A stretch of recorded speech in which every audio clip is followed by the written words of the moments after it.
It's more than 4. It's a half-hour rush journey to town.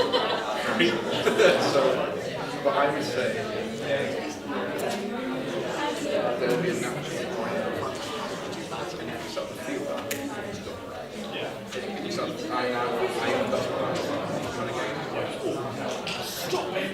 Oh, yeah. That's what you do.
But when he ate one together, so we'll just go to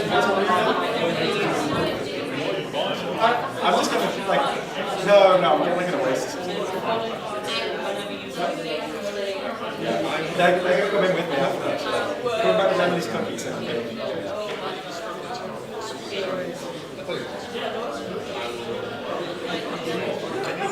fish.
Probably because of the 20 million routes.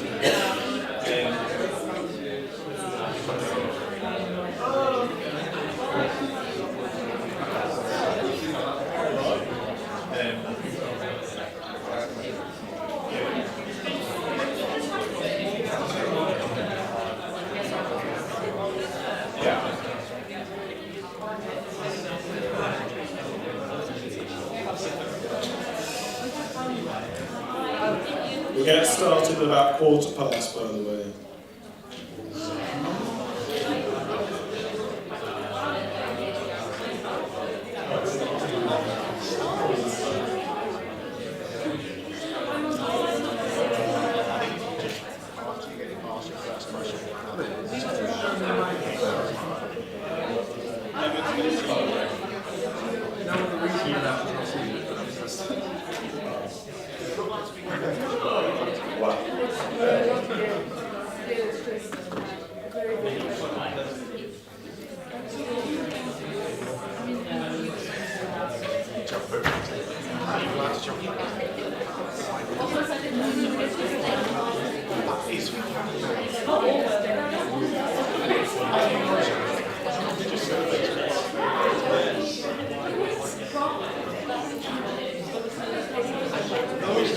This slides are to commit. This is building this to the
Thank you. Is the comment just first? It is, yeah.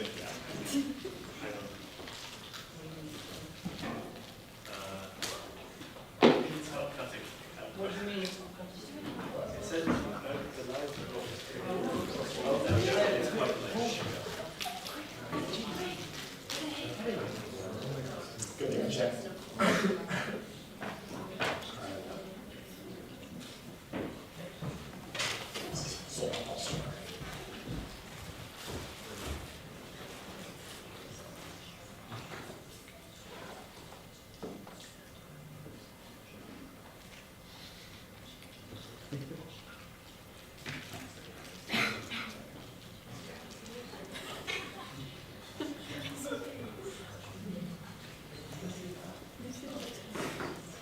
Should have a raffle or something.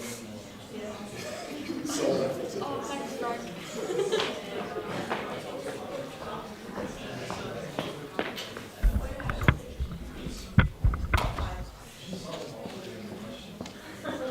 Live. There we go. Good news. Okay. Grand. Okay, hello everyone. Thank you for coming down. For those of you who don't know me, I'm Rory, and I'm your current president of LUSU, although not for long. It's my pleasure to have you here at this year's LUSU Candidates Questions for the Students' Union. So this evening we'll be hearing from candidates for Students' Union President, Education Officer, Wellbeing Officer and Activities Officer. Elections are a really exciting time in the Students' Union calendar. It's an opportunity to hear from a range of student leaders and their vision for the future of our union, university and community.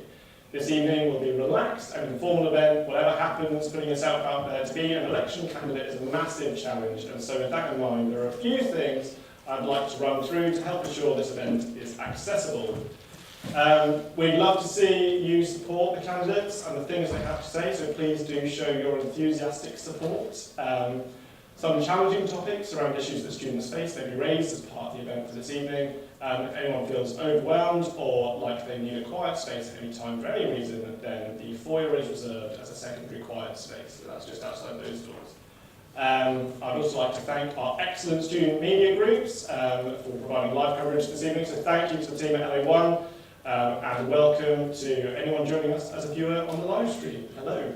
And I believe hello to the tab as well. In a moment, we'll move straight into hearing from candidates. Each candidate will have up to 2 minutes to provide an opening statement on why you should vote for them. If candidates can please pay attention to the traffic light timer.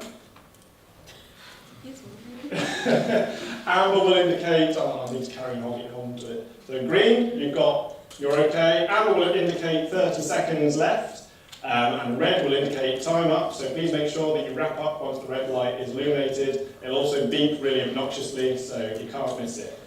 Candidates will then have an opportunity to ask their competitors one question each. Correct me if I'm wrong, but that question has to be answerable by all the other candidates. It can't be specific, so just one candidate. I'll then open up questions to the floor. So if you're in the room, please indicate that you have a question by raising your hand. If you're watching on the live stream, you should find a link to a form in the chat function. Is that the one above me? That is not. Okay, what are we doing about that, Frank? Sorting out. We'll sort that out. You've got some time for that to be sorted out. There will be a chat function that you can send questions through, and we'll be able to pick those up as we go. Leo will be pointing out those questions to me, so we'll keep an eye on that.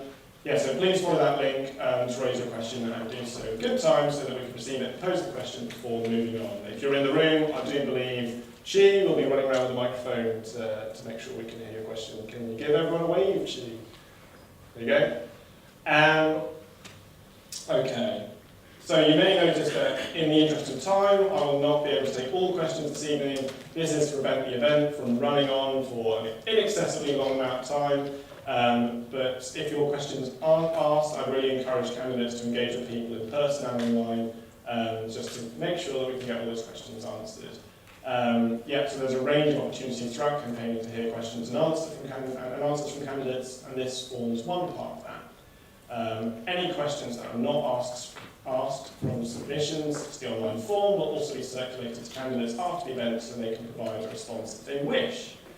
I should remind that all voters, I'll remind all voters that reopen nominations, or RON, is a candidate in all student union elections, even where there is no other contest. Voting will open from 10 AM tomorrow on Tuesday the 3rd of March and close at 6 PM on Thursday the 5th. We'll now move on to hearing from the candidates. So all candidates in this upcoming election are running for one of 4 full-time officer positions, more colloquially named FTOs. FTOs are paid, full-time roles for the most senior officers of the Students' Union. FTOs play a central role in the running of the union, helping to shape its policies and guiding the way that it operates. We will start with the position of Wellbeing Officer. So David, if you'd like to pick me down. Pick any seat.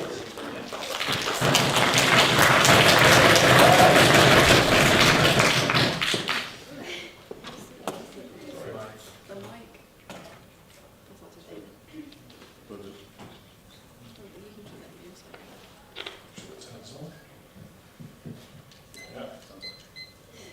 So, David is our only candidate running for the Wellbeing Officer. I believe that is basically, well, our only candidate and reopen nominations. So, if David, you've got 2 minutes if you'd like to give us a brief overview of your campaign. Thank you. Hi, I'm David, my pronouns are he, him, and I'm running for Wellbeing Officer. Currently, I am the ISF or International Students Forum Vice Chair for JCRs or colleges. I used to be the VP Wellbeing Campaigns Officer for Finesse College, and previously used to be the International Officer. My manifesto is based off of 3 main ideas: affordability, safety and inclusivity, and accessibility. With affordability, I want to focus on the cost of living and rent that a lot of students are facing currently, and also regarding free period products. Regarding safety and inclusivity, I want to encourage protection for students in town, specifically catered towards bars. And regarding accessibility, I want to encourage welfare accessibility for exec positions of JCRs and societies, and also training student activists to empower campaigns. Got loads of time. Yeah, loads of time. I can go into specifics, but You don't yeah. Great. Go through that. I presume we're not opening David up to ask the other candidates any questions. We did invite Ron down, but he couldn't be free. No. Does anyone in the room or online have any questions for David? David?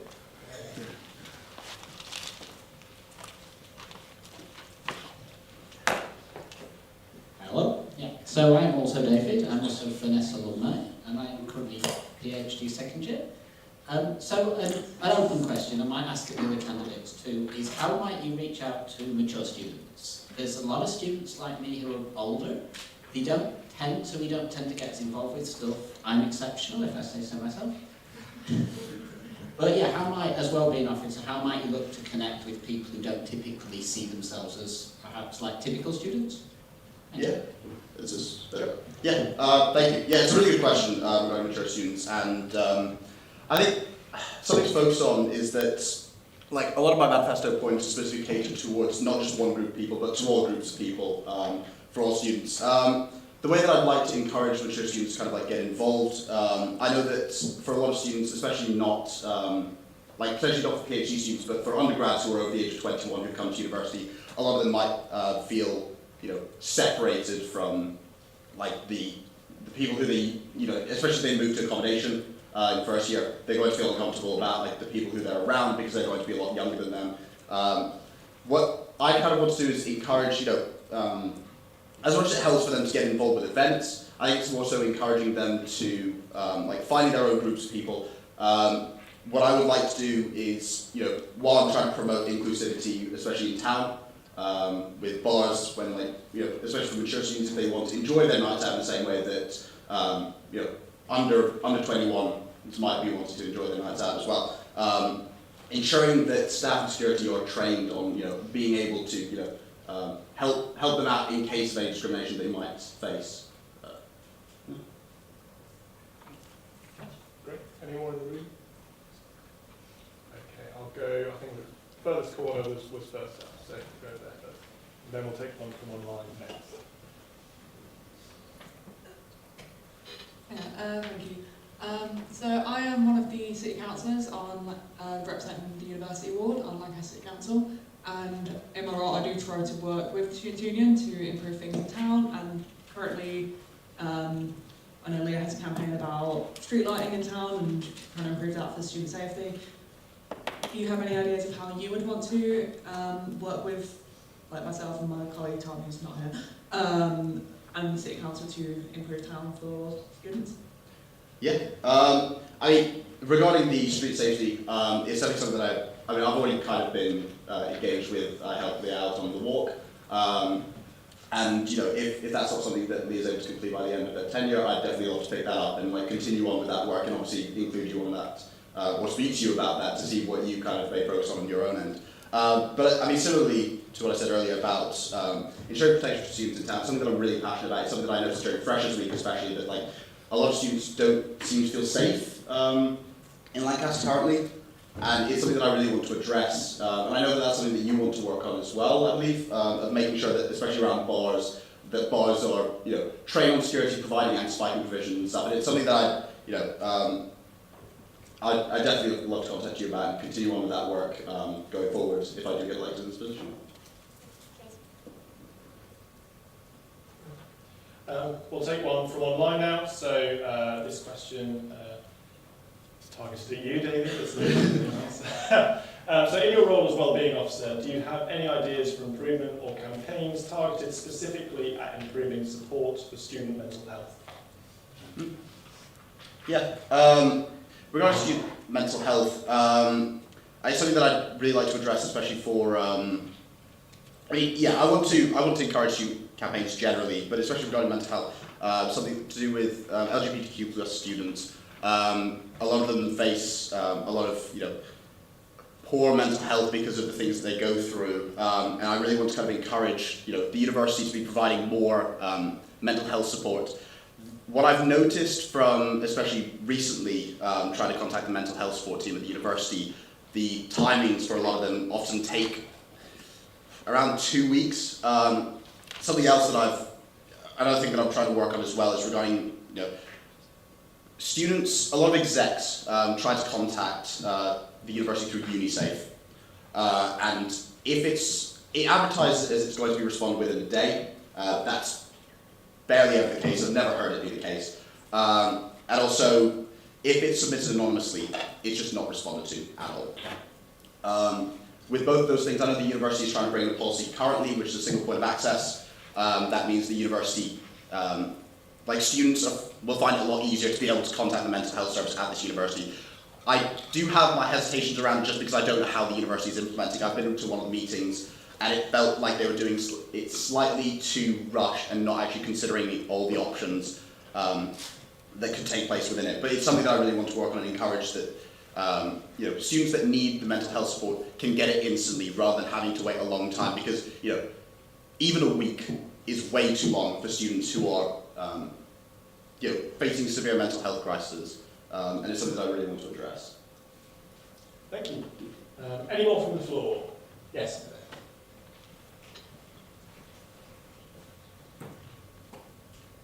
Hi there, sorry my voice is going a little bit. There's currently a campaign against sexual misconduct with a focus on issues with the reporting system with the university at the moment. How would you approach supporting this campaign, especially with advocating for students with upper management? Yeah, thank you. Yes, I was involved with the campaign last year for sexual misconduct. Yeah, it's something that I'm slightly worried about because, you know, last year we tried to make a lot of progress on it, and it got to a point where the university just didn't seem to be making any more progress. They didn't want to have meetings with us. It was really difficult to even contact them, less of all actually like making any progress on it. Something that I'd like to do is kind of reignite those protests. It's something that I really want to work on, of like making sure that we have protests on campus so that you know, more students are aware of it, and, you know, the louder the voices of students who have experienced sexual misconduct at the university, making sure that students have the ability to report it. And once we have, you know, once we've collated all those people, showcasing the university how severe their their claim of a zero tolerance policy on sexual misconduct and lack of following that through, ensuring that the university is aware of it, and then kind of sitting down at those meetings again and showcasing all the issues that the university is facing. I hope that would at least be able to make some change, because it's such a big concern that I have about this university, and it's something that I really want to change. Thank you. Any more questions from the floor? Yes. How would you, I know you've spoken about mental health, how about physical health? I know you mentioned about free period products. What about things such as promoting cancer awareness and sexual health? I'll answer about sexual health more so.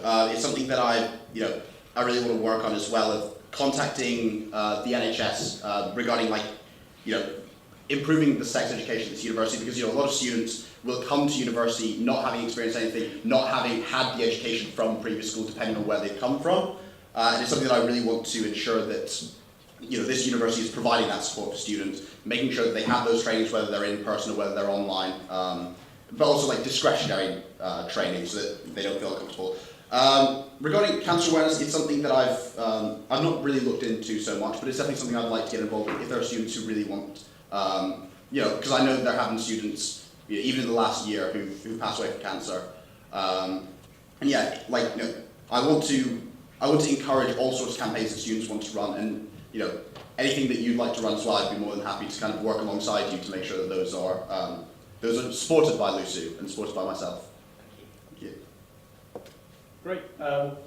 If we could ask the questions with the microphone that's running around, just so that we can hear it on the stream, and also a reminder for people wanting to ask questions, the online means of doing that is through the stream chat on YouTube and on LU1 TV's YouTube channel. Any more questions from the room?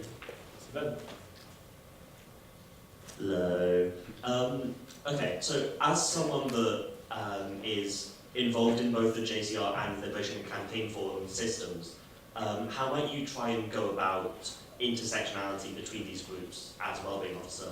And if there's time, a similar question for sports clubs and the Vision Campaign Forum. These are some of the places which are most inaccessible for people from marginalised backgrounds and identities. Do you have any thoughts on this?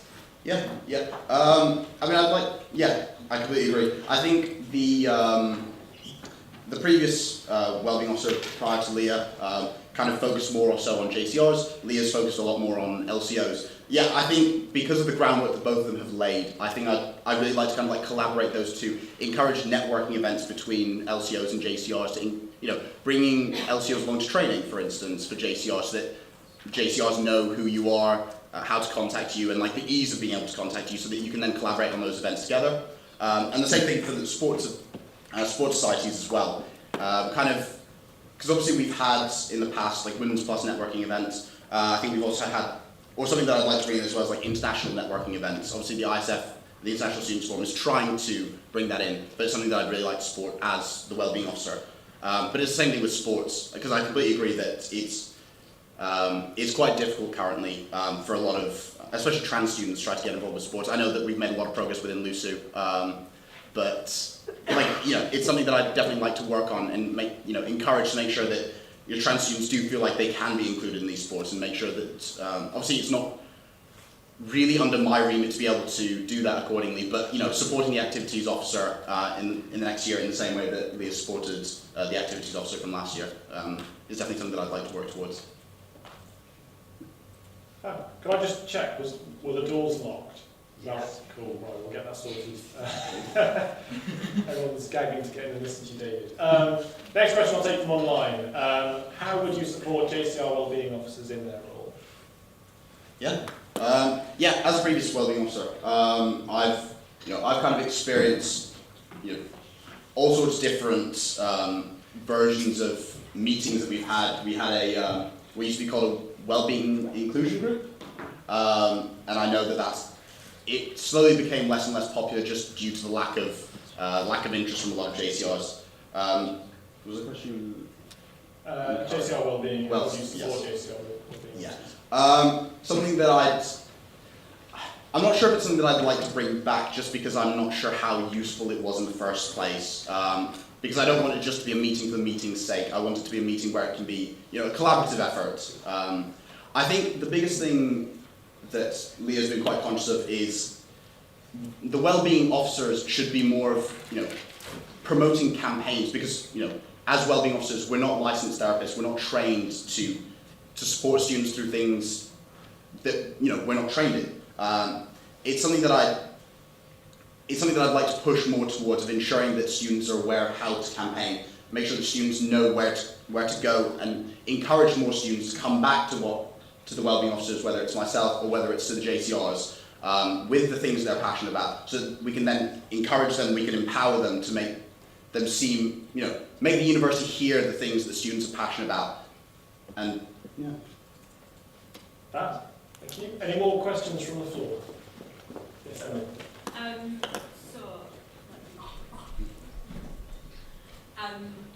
Carmel quite recently has started a cost of living initiative. As a wellbeing officer, how would you incorporate that into the work that you would be doing? Cost of living and affordability is something at the forefront of my manifesto. Especially, I mean, you know, the prices of accommodation have skyrocketed in recent years. I've written around nearly 14% since my first year, 2023, so that's only 3 years ago, and that's 14%. I believe it's even more so if you look back, you know, a couple of years before me. Something that I really like to work towards, and it's, you know, it's such a difficult thing to contact the university about, because it's been time and time again of, you know, FTOs long time before our current ones have tried to work on cost of living and rent, and, you know, have gone somewhere with like the rent freeze, but not actually getting to the not getting to the end of it. Something that I've noticed is like the contracts that they have with UPP of, you know, 1.5% over inflation every year. It gets to a point where, you know, that's unfeasible for students to be able to afford. Price of accommodation for shared bathrooms are nearly £150 per week. I think UPP and the Vice-Chancellor are both at a point now where they're aware of how much it's costing, and that if they keep going with it, students just won't be able to come to this university and they'll choose to go elsewhere. And within that contract, any accommodation that isn't filled, the university has to pay for that accommodation. So it's in the university's best interest to subsidise accommodation to ensure that more students come to this university, and so more students are then able to afford that accommodation. And I know, especially for Carmel, it's especially difficult because it's, I think your prices are now about £206 per week. So yeah, it's definitely something that I really want to work towards, to make sure that, you know, students, like, you know, especially clearing students who've been thrown into the more expensive accommodation, are able to afford their accommodation accordingly. Thank you. I'll take 2 or 3 more questions if we have any more in the room. Any more in the room? No, that's simple. Lovely. Well, thank you, David. You may go and take your seat in the doctor's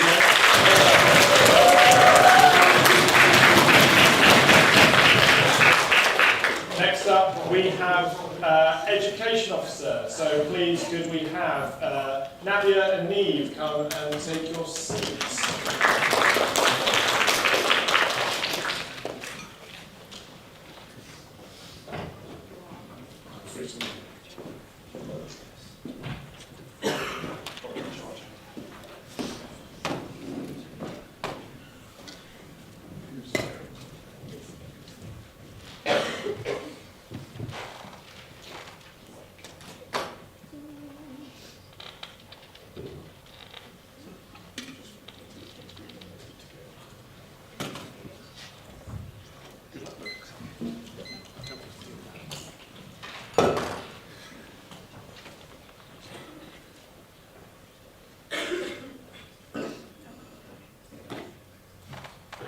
Hello and welcome to the question round for Education Officer. Today we have 2 candidates running in this election, so we've got Navia and we've got Neve. We will start off with the 2-minute speech, so Neve, I'll pass this to you first.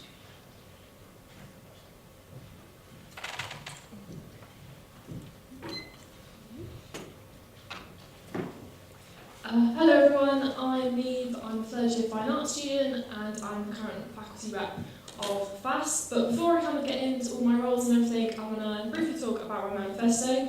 So I have 3 kind of main points that I want to talk about. Student-focused AI policy, spread out fairly balanced assessment scheduling, and improved communication and transition support on CCP and wider university changes. My other priorities including protected dedicated learning spaces for both UG and postgraduate students, ensuring optionality to our degrees, and embedding sustainability in education policy. I also want to celebrate and strengthen academic reps. But now a bit kind of on myself. I'm a bit of the furniture of LUSU at the moment. I'm a faculty rep, I've got a role on Senate, I'm part of sports, societies and Roses Committee, and I think that kind of shows how much I kind of value student time and being part of the student body.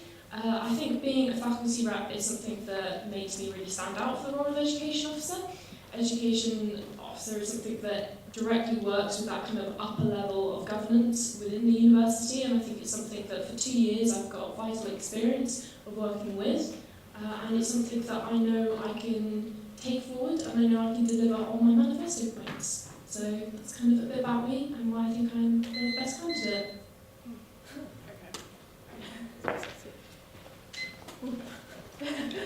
Thank you, Neve.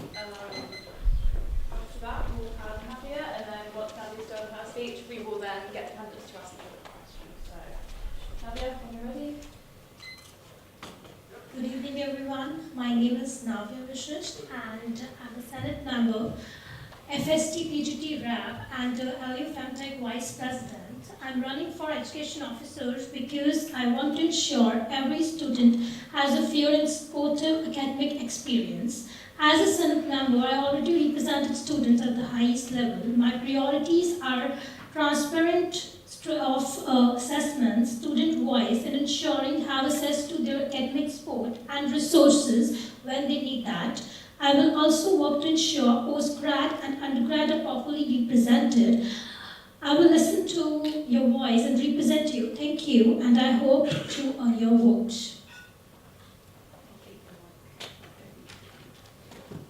Nadia, I'm going to let you ask me a question first, so keep my mic down your end. So, last year you were elected, but you weren't able to continue the role. Could you share what you learned from the experience and how would ensure consistent representation for students if elected this year? Thank you very much. So if everyone doesn't know, I was elected last year and I stood down from the role because of how the student union was. I was quite disheartened about the resignation of Keris Evans, the previous president FTO of LUSU.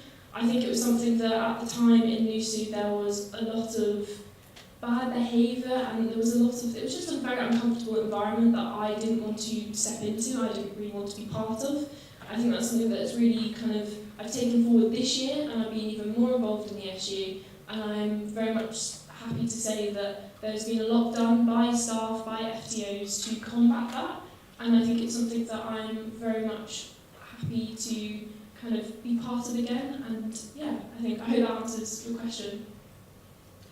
Thank you. Neve, would you like to ask a question? Yeah, so reading your manifesto, I really loved your bit about postgraduate students and kind of celebrating them. I think if I was elected, I would love to take that kind of forward. From my manifesto, if you were elected, what would you focus on that you haven't mentioned yourself?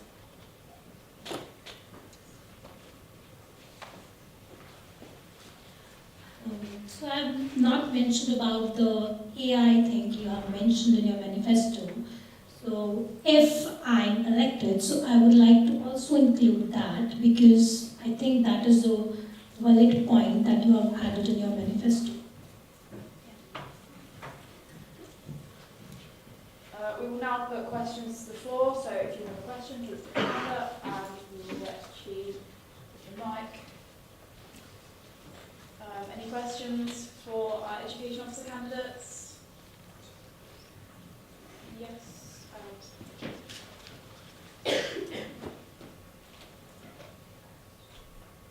I'm going to do this for both of you. about the AI stuff. So I really like Neve's thing, I want to redo the AI landscape for students. Because of the fact that it is constantly changing all the time, I see a lot of students are worried about how AI will affect their studies, even across different departments, because everyone's very different. Even though you say you want to change it, do you have any proposals of what you would like to do to change it, if that makes any sense? Because obviously we already have the RAG system already, which I think these days it's not clear. I do agree, it's horrible. I guess how would you go about training it, considering this is such a big thing and is going to continue being a big thing for the next foreseeable future, really? So this is a question for both candidates, so I'm going to start with Neve. Thank you, Morgan. Yeah, so I've kind of put this as my first kind of point, my first manifesto point, because I think it is massive. I think every single student is affected by AI when they're submitting their work. I think the RAG system, it isn't clear, as you pointed out. I think it's something that can be taken forward to within faculties. I think it's something that is working with reps with and seeing how is it better presented, how is that kind of the way that we go about it, how is it more accessible to students? Because I can probably tell you now that the university did not consult any students in how they formalised the RAG system. I think that's something that is going to the university and saying, hang on a minute, let's amend this. I think this policy needs to be something that is constantly a working policy, because as you say, AI is constantly evolving, students are using it in so many different ways.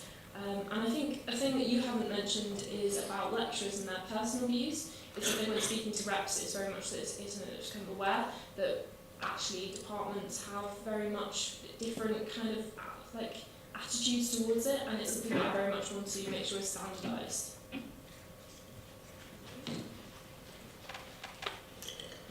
Thank you. So we'll move on to Navi's answer now. Thank you for your question. So, as she said, there is no standardization for every department. That should be maintained. Every department cannot have a different kind of AI integration or something. So that could be standardized. And if the student is getting AI, the student is having no kind of support from the faculty or anything. It's just you have to go for the hearings and all. So I think that should be worked on. Students should also get some kind of support to prove him or her whether that is correct or not, whether that is done by mistake, not intentionally. So I think that point needs to be improved. Thank you. We'll keep the mic down. Is there any other questions? David, I saw your hand was up previously.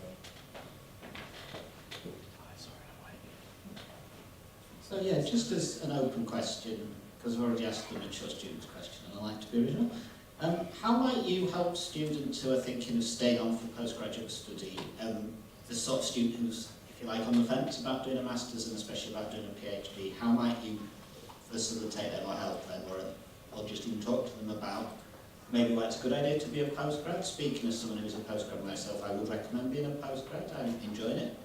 So yeah, how might, as a union representative, how might you engage with undergraduate students who are hoping to stay at university but haven't quite decided one way or another? Okay, so as a, if I need to tell students to stay here, so I think I would say like, okay, you can stay here, but it depends whether they are getting that output or not, and it also depends on their personal preferences. If I say about doing a postgrad here and telling undergrad to do it, I had a good experience here, but it depends on me also whether I'm getting involved in things or not, and it is a kind of, I would say, one-year thing, so you need to have your personal choices also.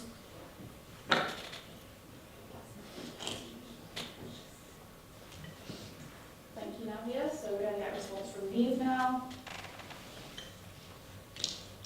Thank you, Dave, for your question. Firstly, I'm not sure how much the union has control and kind of, massive amount of sway trying to convince people to stay on the course. I think that is the university's job. But from my side of things, as an education officer, I can very much advocate for the amazing student culture that we have here at Lancaster and the Students' Union. We have so many sports clubs, we have so many societies. I'm part of many myself, and that has really defined my time at Lancaster. I think that's something that also within our academic rep system, we really show that we have a strong kind of PhD kind of base, and we have a lot of master students that are involved in academic reps, and I think that's something that can be very much convince people to stay at Lancaster, because those are really defining features. Okay, thank you. Any other questions from the floor? We'll go to Lucas, and then we will answer one online, and then we'll take it back to the floor. Hi. Now, leave one thing. I think we've talked about. I interviewed both of you guys. One of the things that CTP I think has highlighted has been a lack of student consultation on big changes, certainly when it comes to curriculum and things that involve students in general. I believe the current FTOs are in the progress of setting up a student engagement framework to kind of improve communications between the university and students when it comes to these big decisions. How would you aim, both of you, to continue that work? Would you continue to kind of expand the student engagement framework? And would you do anything as well, in addition, to improve kind of that consultation and engagement and involvement with students on big changes that happen to the university and its curriculum that it offers? Thank you, Lucas. It's something that obviously is massively important, and currently with this kind of transition with CTP, it's something where students need to be informed and consultation needs to be centred. It's something we're working with kind of the faculty. We've obviously got a new Vice-Chancellor, Steve Beeson, which if anyone has experience with him, so far it's been tremendously positive. He seems really, really engaged in the student wants and the student needs, and it's something where I know that working with him is a very positive way of kind of setting up this kind of consultation that can be very, very much engaged with students. So I definitely something that I would continue on. Liz's work and where is Rory? Rory's work as well would be kind of the framework. Sorry, just to check, was that a question just for me? No, for both. Yes, okay, great.